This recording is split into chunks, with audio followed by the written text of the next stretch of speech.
समाधि कर रही होती हैं, किस वक्त बंधन से छूटे, किस वक्त सर्वशक्तिमते परमात्मा श्री रामाय नमः का पाठ बंद हो और किस वक्त हम बातचीत करनी शुरू करें। दो बातें मैंने अर्ज करी ना, वह व्यक्ति मुझे क्यों पसंद है, क्यों मुझे प्रिय है, इसलिए। पीछे साधक बैठे हुए इंतजार करते हैं, जैसे सिनेमा हॉल की पिक्चर खत्म हुई तो बाहर निकलते ही क्या हाल होता है, बिल्कुल ऐसा ही उन देवियों को ये भी पता नहीं रहता कि अंदर जाप हो रहा है, नहीं, बस समय ढूंढती हैं और बात करनी शुरू कर देती हैं। मैं ऐसों को कैसे अच्छा कहूं, मैं ऐसों को कैसे साधक मानूं। किसी को पता नहीं घर जिंदा पहुंचना है कि नहीं पहुंचना, लेकिन बातें कर रहे हैं। तनिक सोचो देवी सचनो, स्वामी जी महाराज की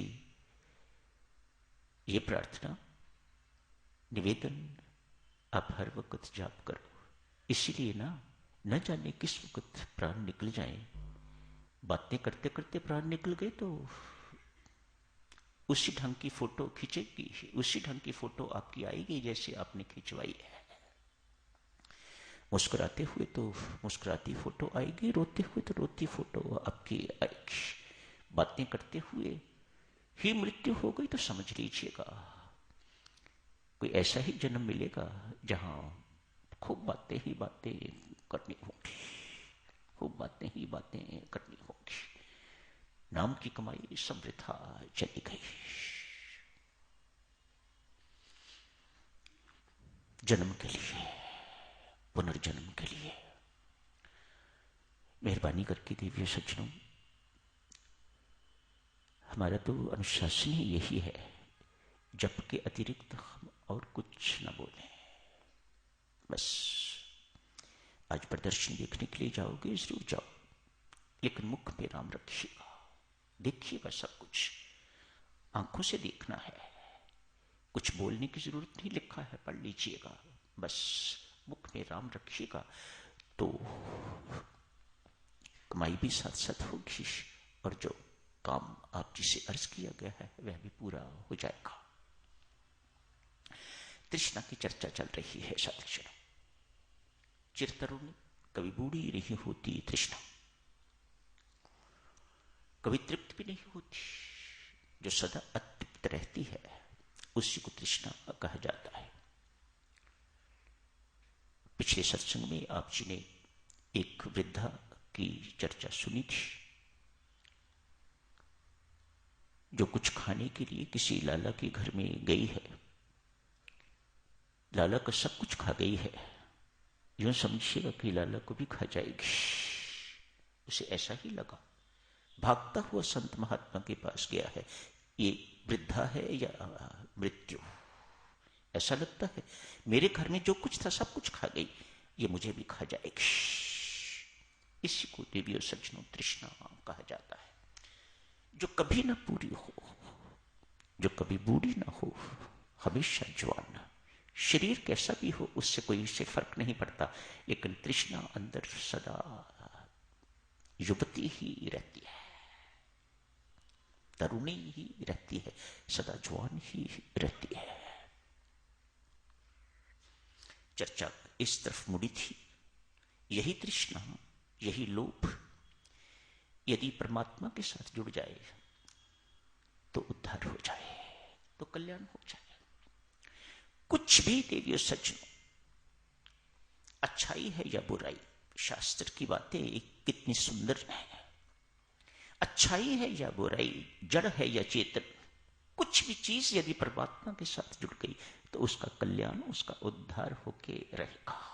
जड़ है तो चेतन हो जाएगी, चेतन है तो उसका सुधार भी हो जाएगा और उसका उद्धार भी हो जाएगा। अतएव जो कुछ करो सब परमात्मा के लिए करो। ठाकुर कह लो, आटा पिसवाना, आटा खरीदा है किस लिए?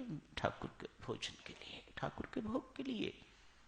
घर आके बनाया और ठाकुर के भोग के लिए बनाया जा रहा है, उसके बाद भोग लगाया, ठाकुर को भोग लगाया जा रहा है।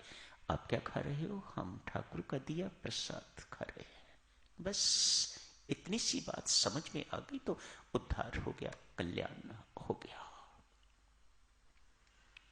शुभ है अशुभ है, कुछ भी है, दुर्गुण है सद्गुण है, उसे परमात्मा के साथ जोड़ दीजिएगा। लोभ दुर्गुण है, बड़ा भारी दुर्गुण। ऐसा दुर्गुण, काम क्रोध तो कुछ मिनटों के लिए आते हैं और चले जाते हैं। व्यक्ति कामी होता है तो कुछ मिनटों के लिए, क्रोधी होता है, क्रोध का दौरा पड़ता है, खत्म हो गया दौरा, क्रोध ठीक हो गया, आप शांत हो जाते हो। लोभ तो 24 घंटों सिर पर सवार रहता है, कभी खत्म नहीं होता। ऐसा दुर्गुण आज परमात्मा के साथ जोड़े तो क्या होता है। एक कुख्यात डाकू दुर्जन सिंह की बात शुरू हुई थी। आज साधक चुनो खत्म ना हो पाई तो कल इससे खत्म कर देंगे। कल इस चर्चा को और आगे जारी रख के तो इसको खत्म करेंगे। कुख्यात डाकू है दुर्जन सिंह। लोग नाम से ही घबराते हैं तो शक्ल देख के क्या हालत होती होगी लोगों की। इसका नाम ही इतना भयावह है, इतना फ्राइटनिंग है, आदमी नाम से ही घबराता है। आज बहुत बड़ा डाका मारा है कहीं पर, कुछ कहीं कमी रह गई होगी, अतएव सामान्यता आज तक कभी पकड़ा नहीं गया। आज पुलिस पीछे लग गई है। कोई और जगह छिपने को नहीं मिली तो एक मंदिर में देखा, लोग बहुत इकट्ठे हुए हैं, यहां मेरे लिए छिपना आसान हो जाएगा। सत्संग हो रहा था, एक कथावाचक कथा कर रहे थे, वहीं दुबक के दुर्जन सिंह बैठ गया है। हाथ में तो लाठी, लेकिन उसको भी साथ लेटा लिया होगा अपने, ताकि किसी को दिखाई न दे ये लाठी। कथा का विषय था देवी सज्जनों, मां जसुमती कन्हैया को किस प्रकार से श्रृंगार करती है, कितने सुंदर और कितने कीमती कपड़े पहनवाती है, सुजाती है। आभूषण उस वक्त पता नहीं कितने लाखों के आभूषण होते होंगे जो कन्हैया को पहनाए जाते हैं। श्रृंगार किया जाता है कन्हैया का। कथावाचक ब्राह्मण आज ये चर्चा कर रहे हैं।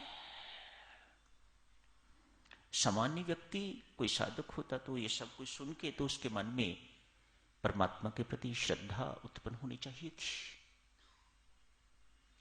लेकिन दुर्जन सिंह तो ऐसा नहीं है।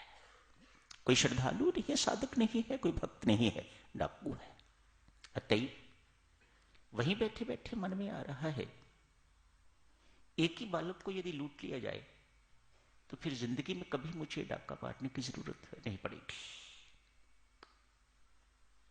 ईमानदार है, अपने काम के लिए पक्का, कोई दिखावा नहीं, कोई दंभ नहीं किसी प्रकार का। जो मन के भाव आए वही वे कह रहा है। एक ही बालक को यदि जिंदगी में लूट लूंगा, इसके बाद फिर मुझे कभी लूट मार करने की जरूरत नहीं पड़ेगी, कभी डकैती की आवश्यकता नहीं पड़ेगी। इंतजार कर रहा है कब कथा खत्म, उसे और कोई चीज सुनने में कोई इंटरेस्ट, कोई रुचि नहीं है। कथा समाप्त हुई, लोग अपने अपने कथा सुन के चले गए। उठा ब्राह्मण भी अपनी पोथी इत्यादि जो कुछ चढ़ा हुआ इत्यादि चढ़ा है उसको इकट्ठा कर रहा है, पोथी समेट रहा है, बंद कर रहा है उसको। उसी वक्त व्यस्त है, उसने देखा नहीं कौन खड़ा है कौन नहीं, जाके लाठी से टक मारता है। दुर्जन सिंह ऊपर देखते थे, दुर्जन सिंह सोचो बेचारे ब्राह्मण की क्या हालत हुई होगी। कहा महाराज यही है सब कुछ, ये पोथी समेत आप ले लीजिएगा, ये आज का चढ़ावा, फूल फल जो कुछ भी चढ़ा है, ये पैसे जो कुछ भी है, ये सब ले लीजिएगा, पोथी समेत ले लीजिएगा। हाथ जोड़े, आप मेहरबानी करके ये लेके यहां से जाइएगा, मानो मेरी जान बच जाएगी। इसका क्या भरोसा।